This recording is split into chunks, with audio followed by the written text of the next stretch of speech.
cockamamie ukulele, but my daily ukulele playing ain't gonna get me far. I need a guitar, an amp, and some quadraphonics, and several $100s worth of electronics if I'm ever gonna get to be a country western star. Gotta get me some dollars and cents, dollars and cents. Them greenback bills with the pictures of the presidents. Now, I hear you squawking, Miss Becky Sue. Why don't you drop by the bank and I'll explain to you how you can make more dollars if you use a little common sense. Chill out, young lady, no need to fret. Although you can't afford to buy that new equipment yet, you got a couple $100 saved up in your birthday stash.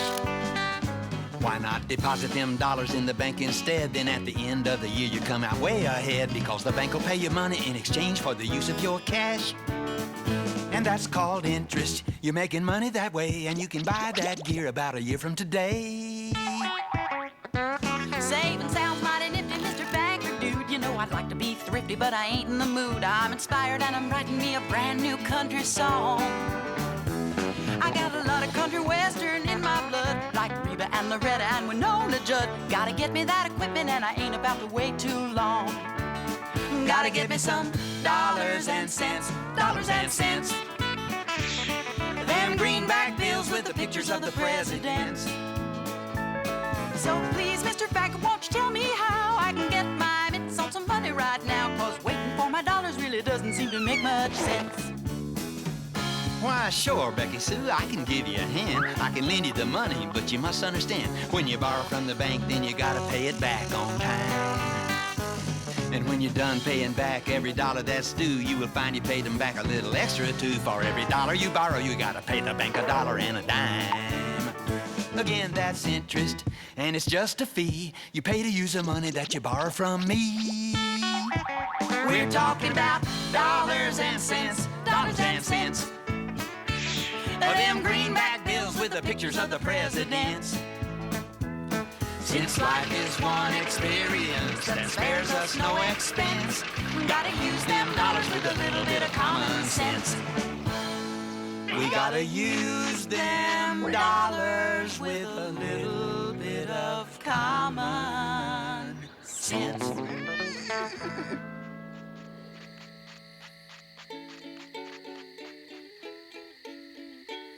Are you sure Dolly Parton started this way?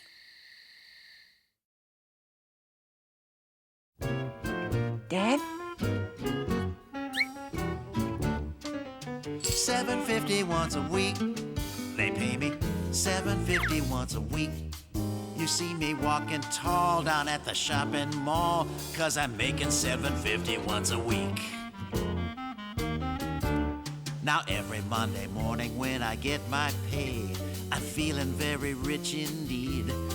I got a pocket full of money I can spend each day, so I can pay for all the stuff I need. I got a great start, but here's the hard part. I got to plan for every expense, 'cause every nickel counts when your entire allowance is only $7.50. But I do like to live it up. Every day after lunch at school, I treat myself to an ice cream sandwich. At 50 cents a piece, that comes to $2.50 every week. But that's okay, I got $5 left. I'm still ahead of the game. I start with $7.50 at the top. My favorite bubble gum is 60 cents a pop. I got to choose and plan and do the best I can. I think I'm gonna have to learn to shop. By just comparing prices, I could save a lot. I spent $2 for a bite to eat. This chicken enchilada really hits the spot, but it's on sale for 50 cents across the street. Now I would like to try a slice of pizza pie, but I am high and dry, it's no joke. I should have planned ahead, I spent it all instead. My allowance is gone, and I am broke. When you get $7.50 once a week, sometimes the situation seems a little bleak. 'Cause it's a drag at the mall when you got no cash at all. You're down the tube, you're up the creek. Well, there goes my allowance.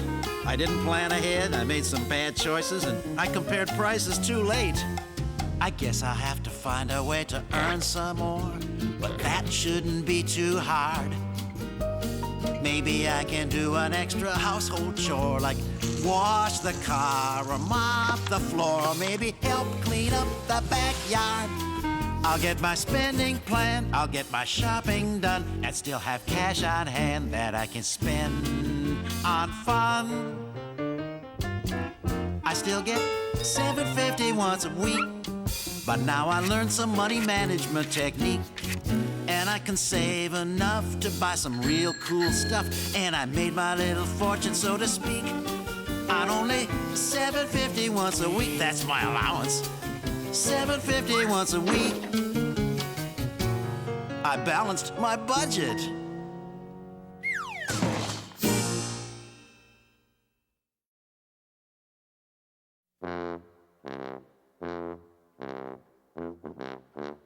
Dad, how come you and Mom can't pay for me to go on my band trip to the Rose Bowl parade? Don't you make a ton of money? I don't know about that, but we do have a ton of expenses. Like what? Isn't there something here we can do without? We could stop buying groceries, but that might be a mistake. 'Cause eating is a habit I'd be loath to try and break. We could stop paying income tax, but they might send me to jail. And if we don't pay the mortgage, then they'll take our house. Then where would we get our mail? If not for all these bills and taxes, our income would more than suffice. I feel like a real big cheese until everybody takes a slice. And I don't want to bore you with my troubles or my woes. Still, you're old enough to know where the money goes. We don't have to pay for furniture if you want to learn upholstering. We don't really need to pay the phone bill. We can use tin cans and a string. It's bedtime. We'd never have to pay to paint the house if we went off and lived in a cave. And if you're planning on inheriting $1 million, then there's really no need to save. We'd make a decent living, that's true. But we have to pay these bills when they come due. Please observe this illustration, which irrefutably shows exactly how and where the money goes. You know, if you could help us cut down on some of these expenses, I bet we could save enough for you to go on that trip. What could I do? We could really lower the phone bill if you limit the length of your call. Bye. You could probably put some money in your savings bank if you skip one trip to the mall. We'd spend a little less on electricity if you turn off the lights when you leave. And we could save a lot on our laundry bills if you'd watch where you put your sleeve. You could bring a little in with a part-time job. All we ask is that you do your best. If you earn a little here and save a little there, we'll try to come up with the rest.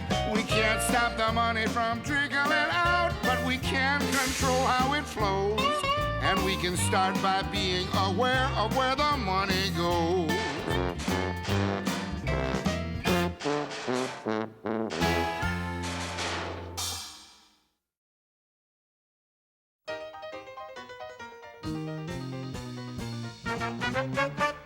Welcome to the new variety, sit and relax. I'm that song and dance phenomenon, Max. Let me sing for you, do my thing for you till they give me the axe. Here's the song I'm doing, gonna fill you in on tax. Tax is that familiar melody, simple and true. Hum it if you've earned $1 or $2. Bucks are being spent by the government for whatever they do. Anyone who earns a living gives more than a few, so our schools can be their best, so our roads will have no cracks. Someone fix those train tracks. I hear you calling Uncle, and I'm paying my tax. Oh, these are my girls. Hello, girls. Oh, Max, nice outfit. There are many different ways that we pay what we owe. Ladies, if you'll form a lovely tableau. Income, property, sales, utilities, Candy bars at my show. licenses for dogs and cats. That's not all you know. Out of almost every dollar a person can make, city, state, and federal governments take. What? What they think is fair, you give in your share. Now and then there's a break.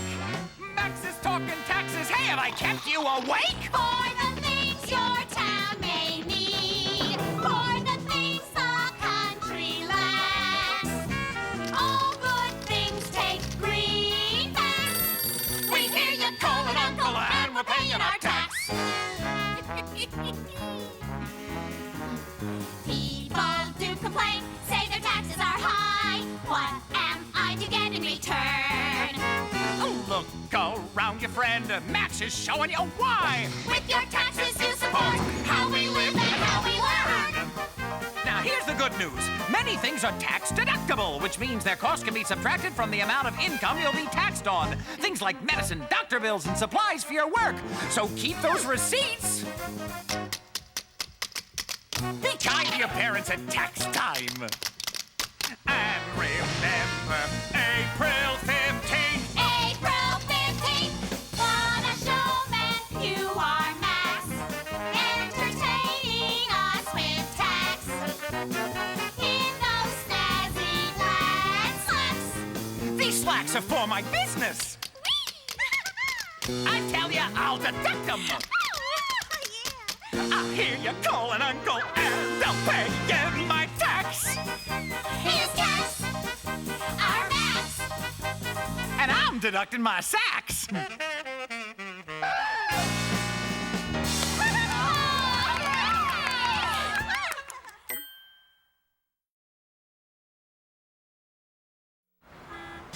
Extra, extra, latest Wall Street prices! Here's a quarter. Keep the change.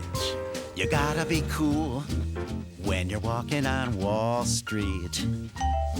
Like going to school, you'll learn a lot every day. And this is the rule when you're walking on Wall Street. Buy low, sell high, take a piece of the pie. That's the Wall Street way. When you use your money to make more money, that's called an investment. When you invest in a corporation, that means you own your own share of it. The companies that manufacture things we use, like telescopes and videos and high-top shoes, are looking for investors such as me and you, so we can own shares in the company too. That's called stock. Smart investors look to buy stock in a company that's going up in value.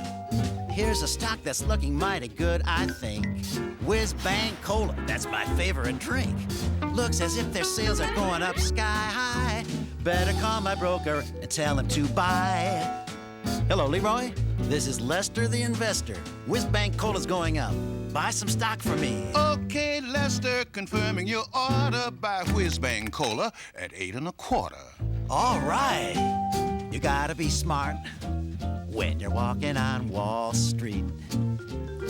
So just for a start, I check the paper each day.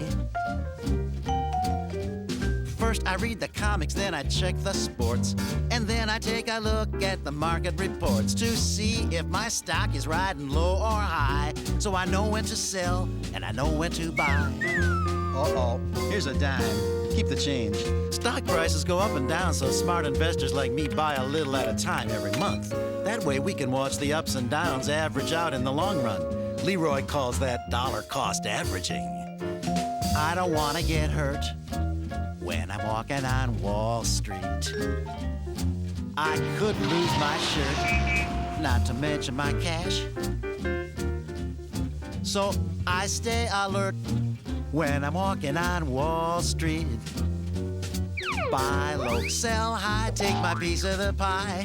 Read all about it, latest Wall Street flash. Whiz Bang Cola is on the rise. Well, I came out ahead, and I'm swinging on Wall Street. And just like I said, I'm learning more every day. So remember the rule when you're walking on Wall Street.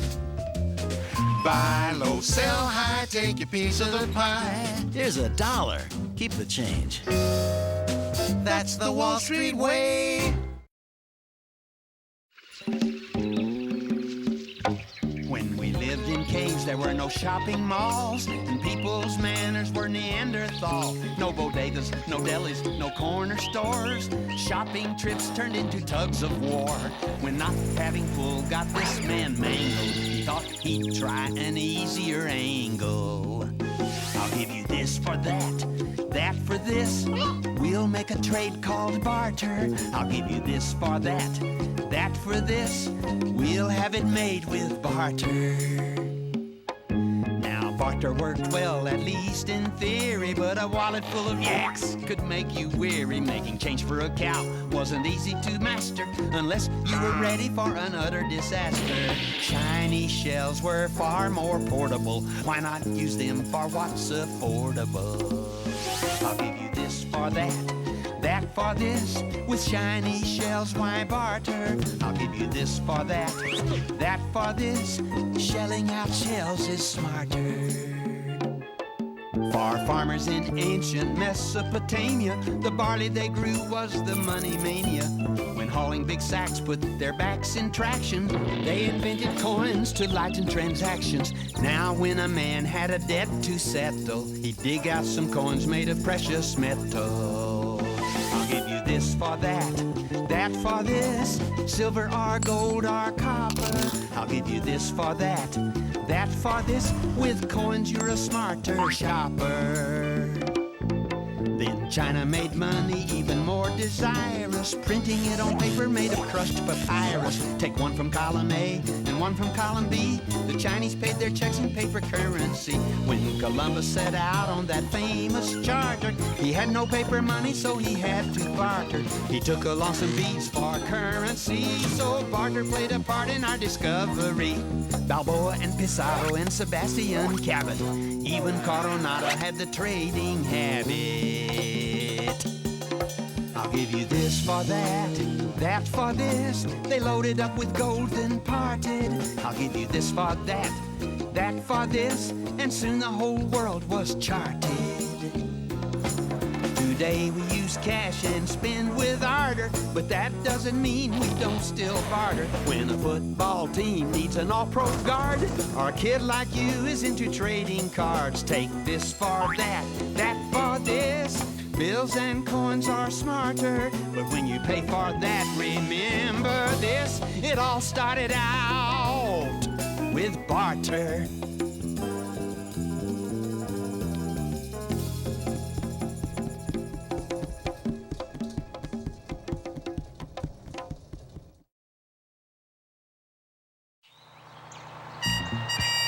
To your left, folks, is the Washington Monument. To your right, the White House. And over there, just beyond the Capitol, is the National Debt. Whoa! Wow! There's something huge, red, white, and blue, that's grazing in D.C. It's gobbling up the taxes that are paid by you and me. It doesn't seem to notice we really can't afford the billions that it's costing us to pay its room and board. It doesn't roam, but seems content to dwell on Capitol Hill. As long as trucks keep pulling up with tons of greenback bills, we've got to feed the big guy. We really can't forget it has an awesome appetite, Tyrannosaurus Debt. The debt was born in 1790 when our new government took over $75 million the colonies spent in the Revolutionary War. We've got to feed the monster so it doesn't get upset. It's got an awesome appetite, Tyrannosaurus Debt. Alexander Hamilton, our first Secretary of the Treasury, he's on the 10, you know, wanted a federal debt to provide a reason to establish taxes to support our new nation. The debt was young, they kept it small, they didn't know back then. In 1812, another war would make it grow again. By 66, the Civil War had cost the nation millions. The government in Washington now had a debt of billions. The Civil War ran up a debt of almost $3 billion that still wasn't paid off by World War I. We're spending money we don't have, or so it would appear. The deficit is that amount we overspend each year.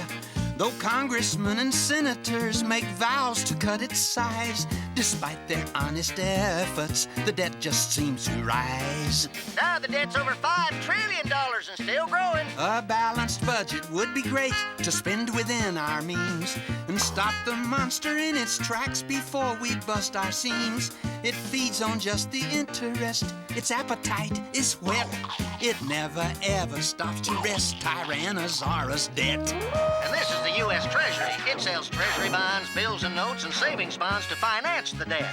The U.S. government promises to pay the owner interest plus the value of each bond at a future date. We've got to try to tame the debt and bring it down to size. To let it grow unchecked like this is certainly unwise. The debt's a monster problem that we really can't ignore. I guess we should be grateful that it's not a carnivore. We got to keep on servicing our trillion-dollar pet. It's got a monster appetite, Tyrannosaurus Debt. A fiscal misadventure with trillion-dollar dentures, Tyrannosaurus Debt. Feeding time is all the time. The check's in the mail. The check is in the mail, and it ought to be there Tuesday without fail. If you have got a bill to pay or something you need to buy, just write the check and send it off in the mail. Millions of Americans go out every day with a checkbook in their purse. They might have a little cash to pay for their lunch and a little to get home on the bus. But if they suddenly decide to make a purchase or shop, they whip it out and write out the exact amount with some ID. Then they sign it and they walk out with the stuff that they paid for with their checking account. The check's in the mail. The check is in the mail, and it ought to be there Wednesday without fail. When you need to send some money to what business folk do, just write a check and send it off in the mail. Every month you've got a little bundle to pay, like the rent, the lights, the phone, and the car. Write them out for each amount and send them away with an envelope and stamp they'll go far. It really is a safer way for you to pay all your bills, and so you ought to open up your own account. Your check is just a written order only you can write that tells your bank to pay someone a certain amount. The check's in the mail, the check is in the mail, and it ought to be there Thursday without fail. You can keep your money moving with the flick of the wrist, and you're happy that the check's in the mail. Now you may wonder what happens when you send a check to someone and how it gets back to your bank. Well, that someone deposits your check into their account, and then through an electronic flow of digital information, your check is cleared by a central bank and comes back to your bank, where at that point the amount is deducted from your account and paid over to theirs. So it's obvious that you gotta keep enough money in your checking account to stay in the black. Otherwise, you'll write a hot check and that sucker's gonna bounce, and that's illegal. Once a month, your bank will send a statement to you, so you'll know just where you stand. Listing all your checks and charges and deposits too, to help you stay ahead and keep things in hand. And you should learn to be real careful with your checkbook and your checks and keep track of every little amount. Now you compare your figures with the banks, and if it all adds up, then you can say that you have balanced your account. The check's in the mail, the check is in the mail, and it's got to be there Friday without fail. But just remember that you got to have some income coming in before you send out all those checks in the mail. I'm sure it'll be there next week sometime.